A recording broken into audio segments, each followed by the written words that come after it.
નમસ્કાર મિત્રો, આજે આપણે ઇકોનોમેટ્રિક્સમાં ક્વેશ્ચન થ્રુ કોન્સેપ્ટ સમજશું. એટલે કે બે ક્વેશ્ચન સોલ્વ કરશું અને એના માધ્યમથી આપણે કોન્સેપ્ટ સમજશું. ડિગ્રી ઓફ ફ્રીડમ અને કોફિશિયન્ટ ઓફ ડિટર્મિનેશન, એટલે કે સ્વતંત્રતાની ડિગ્રી અને નિર્ધારક ગુણકને આપણે સમજશું. તો સૌથી પહેલા પ્રશ્નથી શરૂઆત કરીએ. પહેલો પ્રશ્ન એમ કહે છે કે એક સરળ દ્વિચલીય નિયત સંબંધ કે જેમાં અવલોકનોની સંખ્યા 100 છે તેમાં સ્વાતંત્ર્યની માત્રા કેટલી હશે? એટલે કે what is the degree of freedom in a simple bivariate regression with 100 observations. એટલે 100 જેટલા અવલોકન છે એમાં ડિગ્રી ઓફ ફ્રીડમ કેટલા હશે? તો સૌથી પહેલા ડિગ્રી ઓફ ફ્રીડમ શું છે? તો ડિગ્રી ઓફ ફ્રીડમ એટલે કે કેટલા ડેટા પોઈન્ટ્સ જે છે એ આપણે ફ્રી ટુ વેરી છે, એટલે બદલાઈ શકે છે. ડેટા પોઈન્ટ્સને આપણે બદલી શકીએ છીએ એવા કેટલા છે?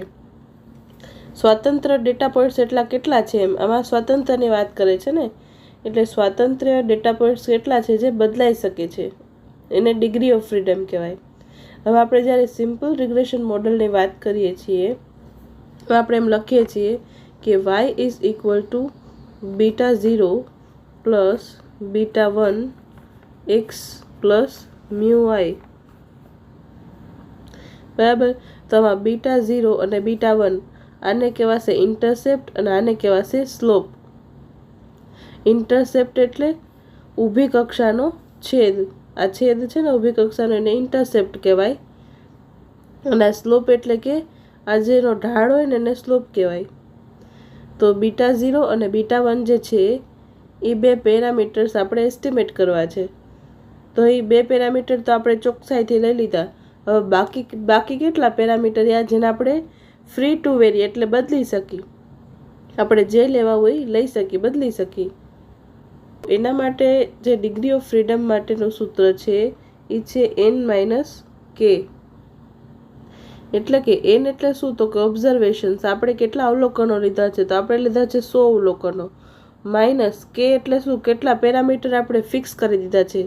તો બીટા 0 અને બીટા 1 જે છે આપણે ફિક્સ કરી લીધા, એટલે બે વેરિયેબલ્સ ફિક્સ કરી લીધા. તો -2 એટલે અહીંયા જવાબ આવશે 98. અહીં આપણે આ ઉદાહરણ દ્વારા ડિગ્રી ઓફ ફ્રીડમ સમજીએ તો જો આપણે 6 શર્ટ ખરીદવા હોય, બરાબર, 1 2 3 4 5 ને 6 શર્ટ ખરીદવા હોય તો આપણે બે શર્ટ જે છે એ ફિક્સ કરી લીધા હોય કે હા આ જ બે શર્ટ મારે ખરીદવા છે. તો પછી આપણા પાસે ડિગ્રી ઓફ ફ્રીડમ કેટલી હશે? તો આ 1 2 3 ને 4 આપણી જે ચોઈસ જે છે એ 4 શર્ટની ચોઈસ આપણે જે છે એ આપણી રીતે કરી શકીએ છીએ. એટલે આપણે ફ્રી છે, આપણે જે પસંદ કરવું હોય 4માંથી, બરાબર.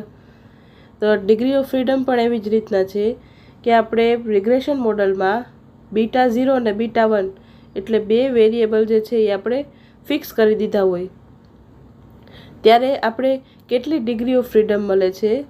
તો અહીંયા જે છે એ આપણે આપણા ઉદાહરણમાં જે છે એ આપણે 4 ડિગ્રી ઓફ ફ્રીડમ મળે છે.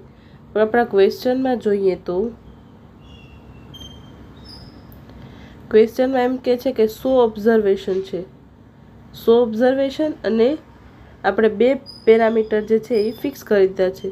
તો ડિગ્રી ઓફ ફ્રીડમ આવશે 98. સી ઓપ્શન સાચો જવાબ છે. હવે આપણે બીજો ક્વેશ્ચન જોઈએ.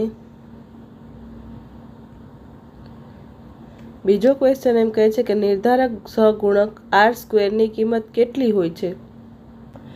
તો r² શું છે પહેલાં આપણે એ સમજીએ. નિર્ધારક સહગુણક, તો r² જે છે એ કોફિશિયન્ટ ઓફ ડિટર્મિનેશન. r² જે છે એ મેઝર્સ છે કે જે તે સમજાવે છે કે મોડલ કેટલી સારી રીતે ડિપેન્ડન્ટ વેરિયેબલ એટલે કે વાયમાં વેરિએશન અથવા તો ઇફેક્ટ એ ઇન્ડિપેન્ડન્ટ વેરિયેબલ એક્સપ્લેન કરે છે. એટલે આપણે જે મોડલ બનાવી છે y is equal to alpha plus beta xi plus mu I, એમાં y જે છે એટલે કે આ જે છે એ ડિપેન્ડન્ટ વેરિયેબલ જે છે અને આ એક્સ જે છે એ ઇન્ડિપેન્ડન્ટ વેરિયેબલ છે. એટલે કે આ વાય ઉપરની કેટલી અસર જે છે એ એક્સ દ્વારા સમજાવવામાં આવે છે, બરાબર. એને આપણે R² એટલે કે નિર્ધારક સહગુણક કહેવાય છે. ડિપેન્ડન્ટ વેરિયેબલમાં કેટલું વેરિએશન એટલે વેરવિખેર જે છે એ એક્સઆઈ એટલે કે ઇન્ડિપેન્ડન્ટ સ્વતંત્ર ચલ સમજાવે છે, એ આપણે નિર્ધારક સહગુણક કહે છે. ઇન્ડિપેન્ડન્ટ વેરિયેબલ જે છે એ ડિપેન્ડન્ટ વેરિયેબલ એટલે કે વાયને કેટલું એક્સપેન્ડ કરે છે અને આપણું મોડલ કેટલું સારું છે એ આપણે R² બતાવે છે.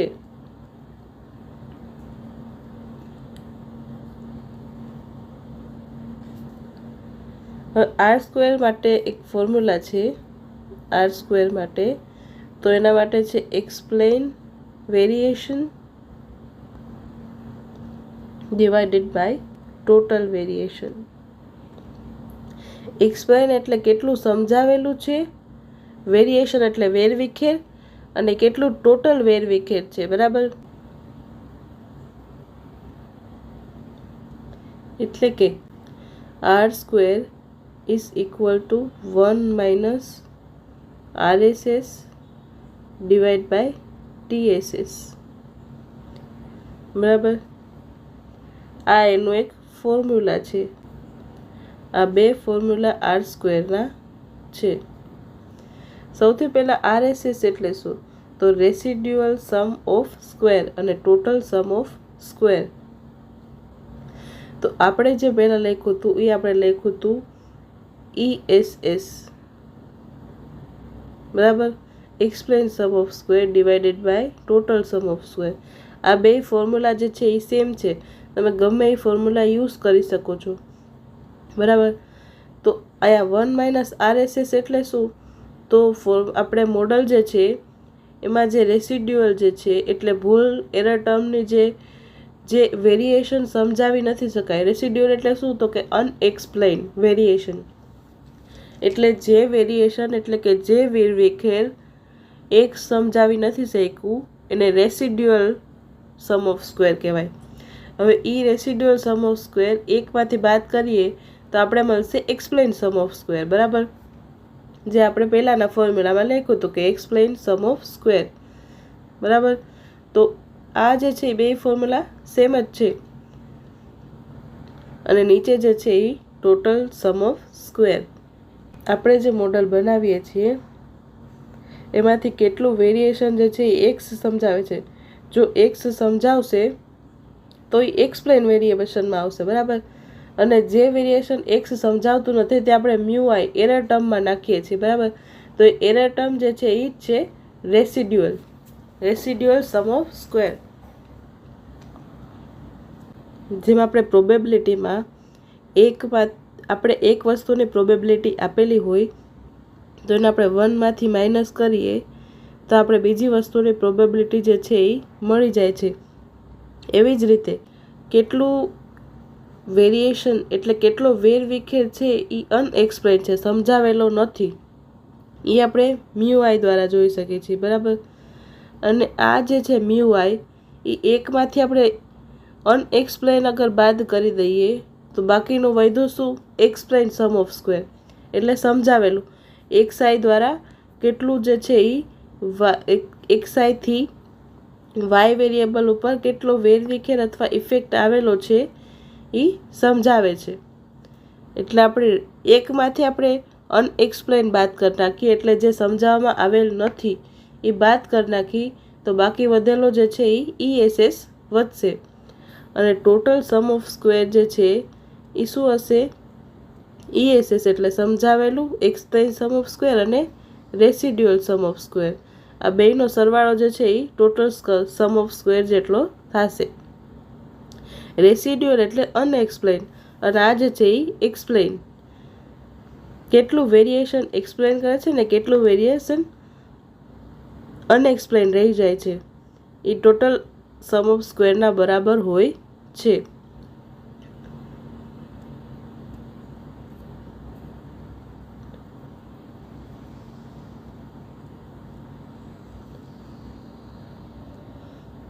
હવે R² જે છે એ અગર એની વેલ્યુ 0 આવે તો આપણું મોડલ જે છે એ કંઈ પણ એક્સપ્લેન કરતું નથી અને R² વેલ્યુ જે છે એ 1 બરાબર આવે એટલે આપણું મોડલ જે છે એ પરફેક્ટલી પ્રેડિક્શન કરે છે કે આ મોડલ આપણું સૌથી શ્રેષ્ઠ છે અને આ વેલ્યુ જે છે એ 0 થી 1 વચ્ચે રહે છે, બરાબર. એ હંમેશા યાદ રાખવાનું કે R² વેલ્યુ એ ક્યારેય નેગેટિવ નહીં હોય. R² હંમેશા પોઝિટિવ હશે 0 થી લઈને 1 સુધી.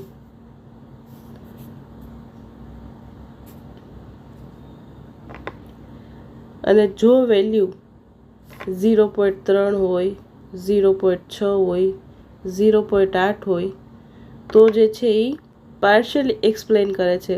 એટલે કેટલી અસર થાય છે એ એક્સપ્લેન, થોડી અસર થાય છે કે ઘણી અસર થાય છે એ સમજાવે છે. હવે આપણે એક ઉદાહરણ દ્વારા સમજીએ કે total variation, total sum of square જે છે એ 1000 છે, બરાબર. અને અનએક્સપ્લેન વેરિએશન જે છે એટલે કે સમજાવેલા નથી વેરિએશન, એની સંખ્યા જે છે એ 200 છે, બરાબર. તો અહીંયા R² વેલ્યુ કેટલી આવશે એ આપણે જોઈએ. આ છે આપણું TSS અને આ છે RSS. તો આપણે હમણાં ફોર્મ્યુલા જોયો તો કે 1 - RSS ડિવાઇડેડ બાય TSS, એટલે કે RSS એટલે રેસિડ્યુઅલ અનએક્સપ્લેન, જે આપણે સમજાવેલું નહોતું. એ એકમાંથી માઇનસ કરશું તો આપણે ESS મળી જશે, બરાબર. એનું સાચું ફોર્મ્યુલા ESS વાળું છે, ESS ડિવાઇડ બાય TSS. પણ આપણે એને આવી રીતના પણ લખી શકીએ. આપણે જેમ મેક્રો ઇકોનોમિક્સમાં મલ્ટીપ્લાયરનું સૂત્ર જે છે એ 1 ડિવાઇડેડ બાય 1 - MPC લખીએ છીએ, બરાબર. તો 1 - MPC શું થશે? તો એ થશે 1 ડિવાઇડેડ બાય MPS. એવી રીતના પણ આપણે લખી શકીએ. અહીંયા પણ એવી જ રીતના છે કે ESS જે છે એને 1 - RSS પણ લખી શકાય. RSSમાં 1માંથી આપણે RSS બાદ કરીએ તો આપણે ESS મળી જાય અને 1માંથી MPC બાદ કરીએ તો આપણે જે વધેલું જે છે એટલે કે સેવિંગ, ઇન્કમ આપણે સેવિંગ અને કન્ઝમ્પશનમાં જ ખર્ચ કરવાના છીએ એટલે 1 - MPC કરશું તો આપણે મળશે MPS. તો આ મલ્ટીપ્લાયરનો ફોર્મ્યુલા એટલે કે ગુણાંકનો ફોર્મ્યુલા 1 ડિવાઇડેડ બાય 1 - MPC અને 1 ડિવાઇડેડ બાય MPS એવી રીતના પણ લખી શકીએ. અહીંયા જે છે એ 1 - RSS કેટલું છે? 200 અને ટોટલ સમ ઓફ સ્ક્વેર છે 1000. તો અહીંયા જે છે એ જવાબ આવશે 0.8. તો એનો મતલબ શું છે કે R² આપણો 0.8 છે, એટલે કે 80% વેરિએબિલિટી જે છે એ X વેરિયેબલ એક્સપ્લેન કરે છે. આપણે જે મોડલ બનાવીએ છીએ એમાં 80%નો વેરવિખેર એ X વેરિયેબલ દ્વારા એક્સપ્લેન થાય છે, કે X વેરિયેબલ સમજાવે છે કે Y વેરિયેબલ ઉપર એની કેટલી અસર છે, કેટલો વેરવિખેર જે છે એ X દ્વારા થાય છે. એ R² જે છે એ સમજાવે છે. R² જે છે એ ગુડનેસ ઓફ ફિટ મેઝર છે. એટલે R² જે છે એનાથી આપણે મોડલની ગુડનેસ માપી શકીએ છીએ કે કેટલું સારું છે એમ આપણું મોડલ બનાવેલું. જો એનું વેલ્યુ 0 હશે તો એ યુઝલેસ છે અને જો એની વેલ્યુ R² ની વેલ્યુ 1 હશે તો આપણું મોડલ જે છે એ પરફેક્ટ હશે, બરાબર. હવે R² જે છે એમાં એક ભૂલ આવે છે આગળ, કે R² જે છે એમાં આપણે મોડલમાં આપણે જેમ જેમ વેરિયેબલ્સ એડ કરતા જઈશું, બરાબર. એટલે કે જો સમજાવું તમને,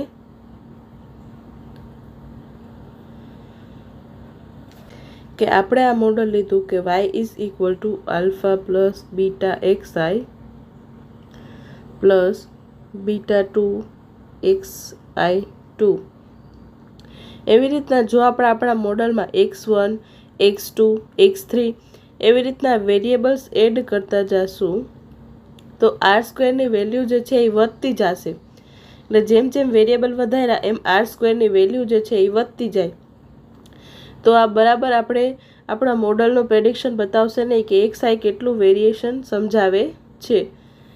એટલે જો વેરિયેબલ્સ વધારવામાં આવે x1, x2 તો R² ની વેલ્યુ પણ વધતી જાય છે, તો એના માટે એ પ્રોબ્લેમ સોલ્વ કરવા માટે કે આર સ્ક્વેરની વેલ્યુ વધી ના જાય એના માટે એડજસ્ટેડ આર સ્ક્વેરનો ઉપયોગ કરવામાં આવે છે. R square adjusted. હવે એડજસ્ટેડ આર સ્ક્વેર જે છે એ સાચું મૂલ્ય બતાવે છે કે એડજસ્ટેડ આર સ્ક્વેર જે છે એ આપણા મોડલનું સાચું પ્રેડિક્શન કરે છે કે આપણું મોડલ કેટલું વેરિએશન એટલે કેટલો વેરવિખેર અથવા તો ઇફેક્ટ જે છે એ સમજાવે છે. અને આ આર સ્ક્વેરની વેલ્યુ જે છે એ નેગેટિવ હોઈ શકે છે. બરાબર.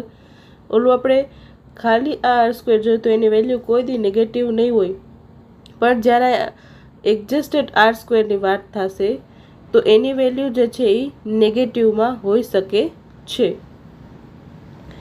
બરાબર. તો આજ માટે આટલું જ. Thanks for watching. જો તમને વિડીયો પસંદ આવ્યો હોય તો લાઈક કરો, શેર કરો અને ચેનલને સબસ્ક્રાઈબ કરો. મળીએ નવા વિડીયોમાં. ત્યાં સુધી happy learning, keep growing and thanks for watching.